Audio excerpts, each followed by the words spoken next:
राष्ट्रीय अभ्यासक्रम आराखडा 2023 आणि राज्य अभ्यासक्रम आराखडा 2024 मध्ये क्षमता ही संकल्पना वापरण्यात आलेली आहे. अभ्यासक्रम ठरवताना, पाठ्यपुस्तके तयार करताना आणि विद्यार्थ्यांचे मूल्यमापन करताना या क्षमतांचा विचार करायचा आहे. याविषयी आपण सर्वप्रथम क्षमता म्हणजे काय ते समजून घेऊया. क्षमता म्हणजे शालेय स्तराच्या अखेरीस प्राप्त होणे अपेक्षित आहेत अशी कौशल्ये. पायाभूत, पूर्वतयारी, पूर्व माध्यमिक आणि माध्यमिक या प्रत्येक स्तरासाठी अभ्यासक्रम आराखड्यात क्षमता नमूद केलेल्या आहेत.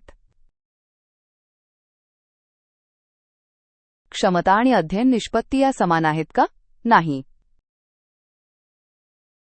अध्ययन निष्पत्ती म्हणजे विद्यार्थ्यांना विशिष्ट उपक्रम किंवा पाठाच्या शेवटी प्राप्त होणे अपेक्षित असते अशी कौशल्ये असतात. उदाहरणार्थ, वाक्यांचा काळ बदलता येणे ही एखाद्या पाठाची अध्ययन निष्पत्ती असू शकेल. अध्ययन निष्पत्तीचा उपयोग क्षमतांच्या दिशेने विद्यार्थ्यांच्या होणाऱ्या प्रगतीचा आढावा घेता येणे हा आहे. क्षमता प्राप्त करण्यासाठी दीर्घ काळ लागू शकतो. क्षमतेशी संबंधित विविध अध्ययन निष्पत्ती प्राप्त झाल्यानंतर ती क्षमता प्राप्त होते. मूल्यवर्धन उपक्रम हे मुख्यतः सामाजिक, भावनिक आणि नैतिक क्षमता विकासासाठी आहेत. या उपक्रमांच्या माध्यमातून भाषा विकास सुद्धा घडतो.